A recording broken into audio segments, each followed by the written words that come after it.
When Channel 4 first began screening the soap opera Thirtysomething in January 1989, it received a mixed reception. It was adored as a sensitive depiction of everyday middle-class life, and hated as an image of cosy, affluent, white American suburban yuppiedom. If you're a 30-something kind of person, you'll be pleased to know it returns to your screens on February the 17th. In the meantime, we put some of the criticisms to the creators and stars when we visited their set in Los Angeles.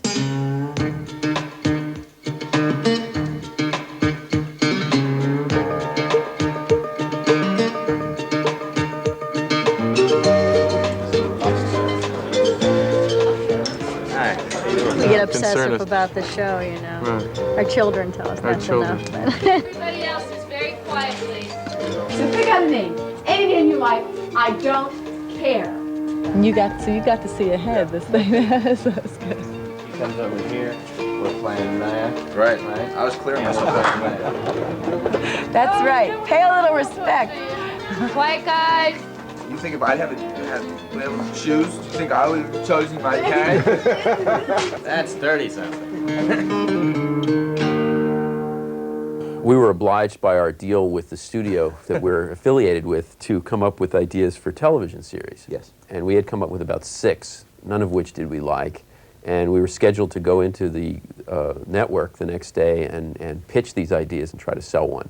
And we were sitting in Ed's living room bemoaning the fact that we didn't like any of the ideas. And I think bemoaning is an operative word, by the way. And I think at that moment, you know, we started casting about, well, what would be something we would like to do? What would be something we would care about? And we got into a discussion of all the people we know in their 30s who are going through what we would call inherently dramatizable situations. Whether that was death of parents, birth career, of children. yeah, birth of children, a career that's going this way or that way, trying to make relationships work. These are all things you can tell stories about. What are we doing here? Why did we start this business? To do our thing. We won't always have to deal with sleazeballs like Teller. We'll deal with higher class sleazeballs. We'll come back to win another day. But right now we got 2 wives, 3 kids, 4 cars, 2 mortgages, a payroll. And that's life, pal. You be the breadwinner now. It's something that we conjured with in the context of one show, but never really believed whether beyond that 1 hour that we did as a pilot, if it could be extended. And I think what we discovered is that the more that one focused in on the microcosm and went through a kind of looking glass, if you will, the universe expanded on the other side. It's a show about tiny little increments of life, and it magnifies them. I mean, most film and television is about police or about huge sort of palettes, sort of general huge palettes. 30-something is a show that takes the process of finding your first babysitter and makes it into an hour-long experience and really dissects it and goes through it. Don't you think I want to spend a couple of nights alone with you? I wouldn't mind a few nights by myself either. I just don't know if I'm ready to leave her yet. We are talking about 2 nights. It is not just 2 nights, it is a whole attitude. Don't tell me to be quiet. What we have felt from the beginning is that the show must, in some sense, reflect, if not our own experience, then experiences we've had or are aware of. And so it's going to reflect our background to some extent and the background of the people who do the show. At the beginning of last year, one of the writers came to all of us and asked us to just write out experiences that we wanted, or that we would allow to be used, which we all did, and a lot of it got used, which is a little strange. It's a strange experience to see something out of your life acted out, either in your character or someone else's, on film. Oh, what? Talking about what a bad job he does over and over and over. Yeah, and you're over right. You don't again? get to choose your parents, right? I mean, Emma didn't get to choose hers. I sort of identify with all the characters, not just mine. That each time I read a new script, I go, oh yeah, I do that. And that's, you know, looking at Elliot's character. Oh yeah, I do that. I'm looking at Patty's character, something like that, where it's not just my character that I relate to. No, And I'm at home all day. You're whining. Everybody really is supportive, generous. The acting ensemble, I think, is great. I think that really makes each scene is the the actors working well together. What's it like working for my wife? What's it like yeah. working for my wife on the same series? Fun. It's fun. Most of the time. We have a nice time. We're extremely committed to each other. I mean, we'll fight amongst each other, we'll love each other, we'll take care of each other, but the minute someone from outside attacks any of us, we're like a family. I mean, it's a real close-knit group of people. I think the producers, Ed and Marshall, set that tone. I know. I understand. Your instincts are so right for this scene. I wouldn't even worry about it. Gosh, really? This close-knit feel to the series has been a major reason for its success. However, for those who don't like the show, it's the source of their criticism. It's been accused of self-indulgence and smugness. Some critics see it as the embodiment of yuppie angst. People made certain assumptions about our show without really analyzing it. For instance, they say that our characters are acquisitive. They live in an old, broken-down house. Michael drives a 16-year-old car. In the first 2 seasons, the only acquisition that anybody made in the entire series was a computer that Ellie and Nancy bought for their kid. And even that I was somewhat concerned and about. Acquisitiveness as a subject is something that we are going to begin to deal with, in fact, in the 3rd year. As I won't try to give away anything to those people who have not seen the show, but as one character or another might have some success in business, the fact of money and the getting of money will be something that will also be treated with the same degree of examination. I didn't tell Michael. What about the job? Nope. Why not? Because I'm afraid he would think it was a good idea. Because it is a good idea. I mean, I'd be making enough to afford someone to stay with Janie while I was out of the house, making enough money to pay the person who was staying with Janie because I was out of the house. 30-something, when you think about it, is not by any means upper middle class. It's certainly not upper class.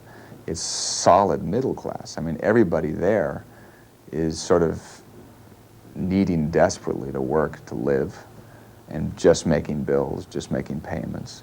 No one drives any fancy cars. I mean, it's solid middle-class ground. I don't think we ever presumed from the beginning of the show that the problems that these characters encounter are anything in the same, it's just not the same tragic proportions as larger political problems or problems with health or any sort of larger social issues. We just never set out to explore those things. We just wanted to, it was sort of a domestic terrain and an internal terrain as opposed to a social and political terrain.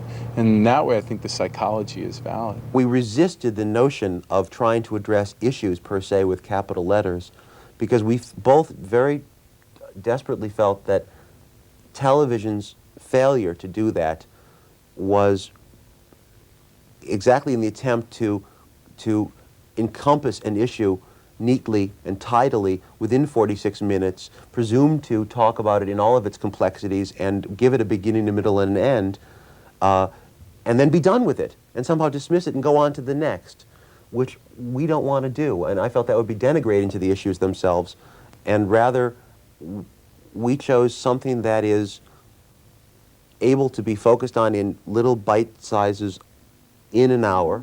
I thought sex was great for you two. I'm in advertising, remember? No, it's calm. It's too calm. It scares me. No kidding. So, what are we gonna do? Walk out on her. She'll start looking great. Work for me. I think on some level what Ed and Marshall want to show and what we all want to show is those parts of the male ego and the male psyche that just are usually kept hidden because they're not considered manly. I mean, the reality of a man with a baby, having to take care of a baby, maybe even having to be in the mother's role for periods of time, if not in general. Just the different vulnerabilities of men. I mean, we don't ever really get to show that, either traditionally in society or in the media.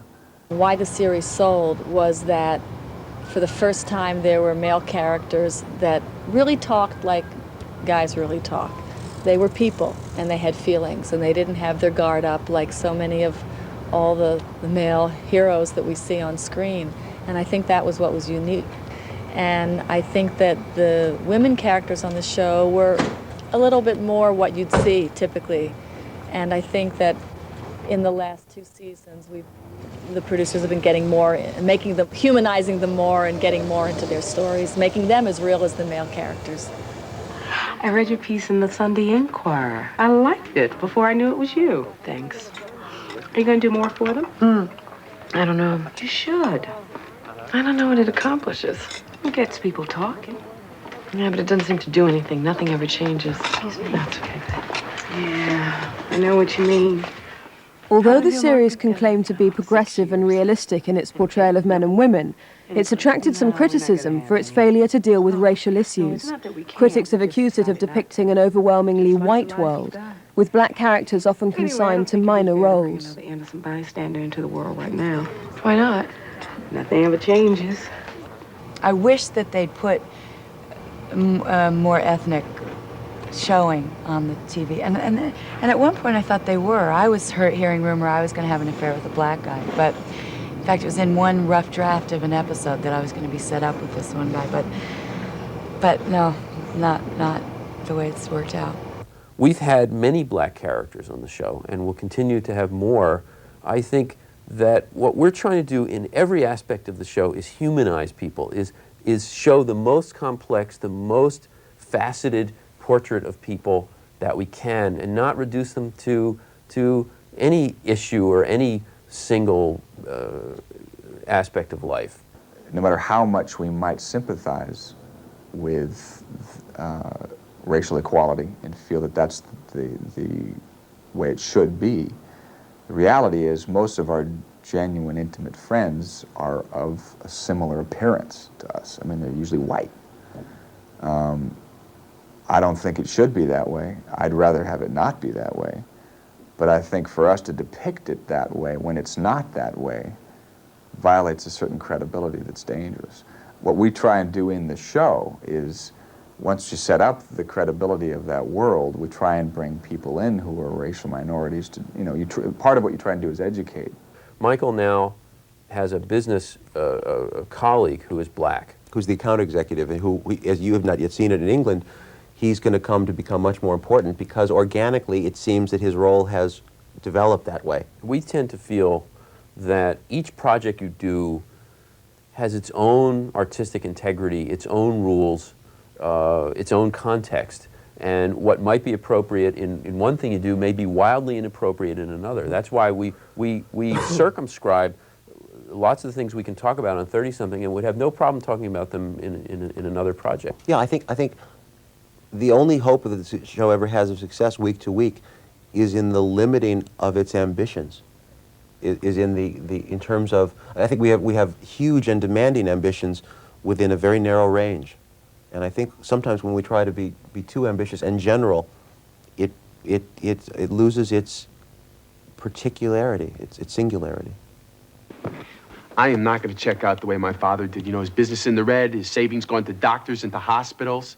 I mean, now what if that had happened when I was Janie's age? The world consists of more than you and me and Janie. You said so yourself. But I can do something about this family. That's my job. That is my real job, making sure that this family survives. You talk about this family as though it's some sort of creature that lives in the basement that you have to feed.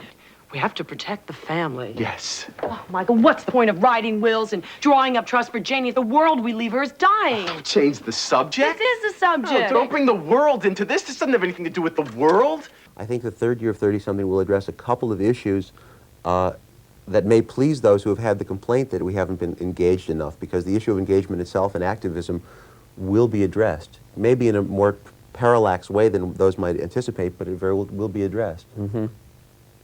I think it's possible we could be more specific about that. I don't know. Yeah, but let's not be. Okay. Okay.